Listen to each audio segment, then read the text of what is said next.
Frank R. Stockton was born April 5, 1834. He died April 20th, 1902. He was an American writer and humorist, best known for a series of children's fairy tales that were widely popular at the end of the 19th century. His most famous fable, Lady or the Tiger, is an unusual story with a twist ending, which has left it in textbook after textbook after textbook. In this story, The Lady or the Tiger, you'll hear about a semi-barbaric king and his unusual way of administering justice to a fair youth who dared love his daughter. Half-Wit Productions is proud to present Frank R. Stockton's The Lady or the Tiger. In the very olden time there lived a semi-barbaric king. Among the borrowed notions by which his barbaricism had become semified was that of the public arena. The arena the king was built, not to give the people an opportunity of hearing the rhapsodies of dying gladiators, nor to enable them to view the inevitable conclusion of a conflict between religious opinions and hungry jaws, but for the purpose of administering poetic justice, in which crime was punished, or virtue rewarded, by the decrees of an impartial and incorruptible chance. When a subject was accused of a crime, public notice was given that on an appointed day the fate of the accused person would be decided in the king's arena. When all had assembled, the king would give a signal, and a door beneath him opened, and the accused subject stepped out. Directly opposite of him on the other side of the enclosed space were two doors, exactly alike, side by side. It was the duty and the privilege of the person on trial to walk directly to these doors and open one of them. He could open either door he chose. He was subject to no guidance or influence other than the aforementioned impartial and incorruptible chance.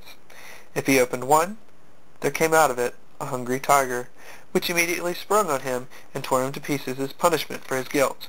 But if the accused person opened the other door, there came forth from it a lady, and to this lady he was immediately married as a reward of his innocence. This semi-barbaric king had a daughter who he loved above all else, and among his courtiers was a young man of that fineness of blood and lowness of station common to the conventional heroes of romance who love royal maidens. This royal maiden was well satisfied with her lover, for he was handsome and brave to a degree unsurpassed in all of the kingdom. The love affair moved on happily for many months, until one day the king happened to discover its existence. The youth was immediately cast into prison, and the day was appointed for his trial in the king's arena. Never before had such a case occurred. Never before had a subject dared to love the daughter of the king. The appointed day arrived. From far and near people gathered and thronged the great galleries of the arena. The king and his court were in their places. All was ready. The signal was given. The youth advanced to the arena. He turned, and, as the custom was, bowed to the king. But he did not think of that royal personage. His eyes were fixed upon the princess, who sat to the right of her father. From the moment that the decree had gone forth, she had thought of nothing, night or day, but this great event and the various subjects connected with it. She had possessed herself of the secret of the doors. She knew in which of the two rooms stood the cage of the tiger, and in which the lady. Not only did she know that, but she knew who the lady was. The princess hated her. Often had she seen, or imagined that she had seen, this fair creature throwing glances of admiration upon the person of her lover. Sometimes she thought these glances were perceived and even returned. Now and then she had even seen them talking.